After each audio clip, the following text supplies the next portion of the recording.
Thiruvananthapuram ആറാലുമൂട്ടിൽ KSRTC ബസ്സുകൾ കൂട്ടിയിടിച്ച അപകടം. നിരവധി പേർക്ക് പരിക്കേറ്റു. പരിക്കേറ്റവരെ നെയ്യാറ്റിൻകര നിംസ് മെഡിസിറ്റിയിലുള്ള ജനറൽ ആശുപത്രിയിലേക്കും പ്രവേശിപ്പിച്ചു.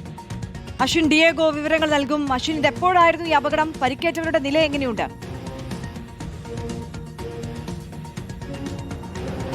ആരി, ഇന്ന് പുലർച്ചെയോടുകൂടിയാണ് ഇത്തരത്തിൽ 2 KSRTC ബസ്സുകൾ കൂട്ടിയിടിച്ച് അപകടമുണ്ടായിട്ടുള്ളത്. നിരവധി പേർക്ക് ഈ അപകടത്തിൽ പരിക്കേറ്റിട്ടുണ്ട്. പരിക്കേറ്റവരെ തൊട്ടടുത്ത് തന്നെയുള്ള ഒരു സ്വകാര്യ ആശുപത്രിയിലും ജനറൽ ആശുപത്രിയിലുമേക്കാണ് മാറ്റിയിട്ടുള്ളത് എന്നുള്ളതാണ് മനസ്സിലാക്കാൻ സാധിക്കുന്നത്. നെയ്യാറ്റിൻകര ആറാലമ്മൂടിലാണ് ഇത്തരത്തിൽ ബസ്സുകൾ കൂട്ടിയിടിക്കുന്നത്. തിരുവനന്തപുരം ഭാഗത്തു നിന്നും നാഗർകോവിൽ ഭാഗത്തേക്ക് വരികയായിരുന്ന ഫാസ്റ്റ് പാസഞ്ചറും നെയ്യാറ്റിൻകരയിൽ നിന്ന് തിരുവനന്തപുരത്തേക്ക് പോവുകയായിരുന്ന ഫാസ്റ്റ് പാസഞ്ചറും തമ്മിലാണ് കൂട്ടിയിടിച്ചത്. ഡ്രൈവർ ഉൾപ്പെടെയുള്ള ആളുകൾക്ക് പരിക്കേറ്റിട്ടുണ്ട് എന്നുള്ളതാണ് മനസ്സിലാക്കാൻ സാധിക്കുന്നത്. നിലവിൽ ഇപ്പോഴും ഈ അപകടത്തിൽപ്പെട്ട 2 ബസ്സുകളും റോഡിൽ തന്നെയാണ്. അല്പസമയം ഗതാഗത കുരുക്ക് അനുഭവപ്പെട്ടെങ്കിലും ഇപ്പോൾ ബസ്സുകൾ മാറ്റിയിട്ടിട്ടുണ്ട് എന്നുള്ളതാണ് മനസ്സിലാക്കുന്നത്. ബസ്സുകൾ നേർക്കുനേരാണ് ഇടിച്ചത് എന്നുള്ളതാണ് നമുക്ക് ദൃക്സാക്ഷികളിൽ നിന്നും മനസ്സിലാക്കാൻ സാധിക്കുന്നത്. അപകട കാരണം ഇതുവരെയും വ്യക്തമായിട്ടില്ല. 2 ഭാഗങ്ങളിലായി നിന്ന് വന്ന ബസ്സുകളാണ് കൂട്ടിയിടിച്ചിട്ടുള്ളത്.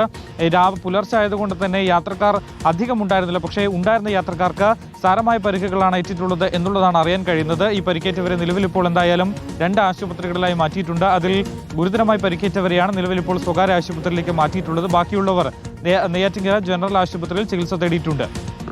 തിരുവനന്തപുരം ആറാലുമൂട്ടിലാണ് KSRTC ബസ്സുകൾ കൂട്ടിയിടിച്ച് അപകടമുണ്ടായത്. സാരമായി പരിക്കേറ്റവരെ ഇപ്പോൾ നിംസ് ആശുപത്രിയിലേക്ക് മാറ്റിയിരിക്കുകയാണ്.